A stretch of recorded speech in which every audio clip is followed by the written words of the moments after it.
ఈరోజు ఈ కార్యక్రమంలో పాలు పంచుకోవడానికి నాకు అవకాశం కల్పించిన చాగంటి కోటేశ్వరరావు గారికి, అదేవిధంగా జొన్నవిత్తుల వారికి, మండలి బుద్ధప్రసాద్ గారికి మీ అందరికీ కృతజ్ఞతలు తెలియజేసుకుంటూ, నేను కూడా చాగంటి వారి ప్రసంగం ఇంతవరకు ఎప్పుడు ప్రత్యక్షంగా వినలేదు.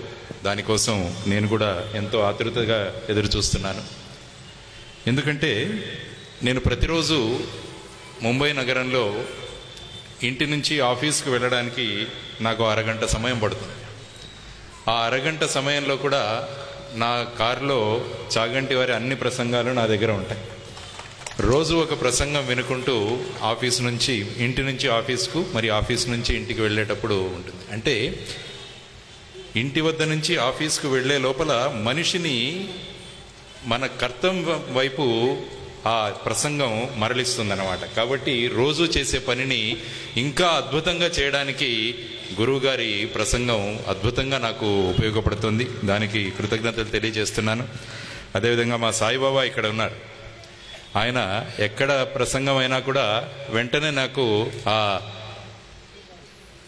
పెన్ డ్రైవ్లో పంపిస్తాడు. నాకు ఆయన గురువుగారి ప్రసంగం ఎక్కడైనా జరగగానే వెంటనే ఆయన నాకు ఆ పెన్ డ్రైవ్లో ప్రసంగం పంపించేస్తాడు అనమాట. ఈ వ్యక్తి ఇక్కడ ఉన్నాడండి. కాబట్టి ఆ విధంగా ఒక అవినాభావ సంబంధం గురువు గారితో ఈ విధంగా ఏర్పడింది. నేను ఒక్కడనే కాదు, మన తెలుగు మాట్లాడే ప్రతి ఒక్కరు కూడా ఆయన నుంచి ఎంతో స్ఫూర్తిని పొందుతున్నారు. ఎందుకంటే నేను ప్రతి మీటింగ్లో ఒక విషయం చెప్తుంటాను. అమెరికా గురించి మనం మాట్లాడుకుంటే అక్కడ నాగరికులకు ఉన్న సుఖ సౌకర్యాలు వాటి గురించి మాట్లాడతారు. బ్రిటన్లో ఉన్న వాళ్ళ గురించి మాట్లాడమంటే వాళ్ళు ఏమంటారంటే అక్కడ ఉన్న రాణి యొక్క అధికారాన్ని ఏ విధంగా ఇంకా పెంచాలి అని అక్కడి ప్రజలు భావిస్తారు. భారతదేశం గురించి మనం మాట్లాడాలంటే మన భారతదేశం గురించి మాట్లాడే ఒకే ఒక శబ్దం ఏంటంటే ఆధ్యాత్మికత. అది భారతదేశం యొక్క గొప్పతనం అన్నమాట. కాబట్టి భారతదేశానికి ఆధ్యాత్మికతకు అవినాభావ సంబంధం అన్నమాట. ఎప్పుడైతే ఈ ఆధ్యాత్మికత నెమ్మదిగా తగ్గుముఖం పడుతుంటుందో అప్పుడు ఒక మహానుభావుడు ఖచ్చితంగా వెలుగొందుతాడు, అతను జన్మ తీసుకుంటాడనమాట. అక్కడ మత్తులో పడి ఉన్న భారతదేశాన్ని మళ్ళా ఆధ్యాత్మికతను గుర్తు చేయడానికి వచ్చిన మహానుభావుడు స్వామి వివేకానంద. ఆయన వచ్చి అక్కడ ఉన్న యువతరాన్ని ఉత్తేజపరిచి మళ్ళా వాళ్లను స్వాతంత్ర సంగ్రామానికి పురికొల్పిన మహానుభావుడు స్వామి వివేకానంద. ఆయన తరువాత అదేవిధంగా మనం ఆధ్యాత్మికత నుంచి దూరంగా వెళుతున్నందువలన మన సమాజంలో ఏ విధమైన నేరాలు, ఘోరాలు ఇవన్నీ జరుగుతున్నాయో మీరు ప్రతిరోజు పేపర్లో చదువుతుంటారు. దీనికి ముఖ్య కారణం ఏంటంటే మనం ఆధ్యాత్మికత నుంచి దూరంగా వెళ్ళిపోతున్నాం అనమాట. We are becoming more and more materialistic.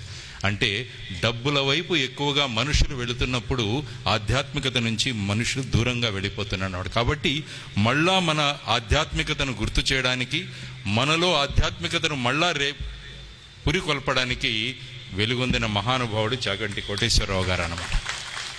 అందువల్ల ఈ సభలో ఉన్న ప్రతి ఒక్కరికి నేను చేస్తున్న విజ్ఞప్తి ఏంటంటే భారతదేశానికి అద్భుతమైన భవిష్యత్తు ఉంది. ఒక 5 సంవత్సరాల్లో భారతదేశం అంతా యువతరంతో నిండిపోబోతోందన్నమాట. అందువల్ల అటువంటి యువతరాన్ని మనం ఆధ్యాత్మికత వైపుకు తీసుకువెళ్ళాలి. అది గురువు గారు చేస్తున్న కృషి.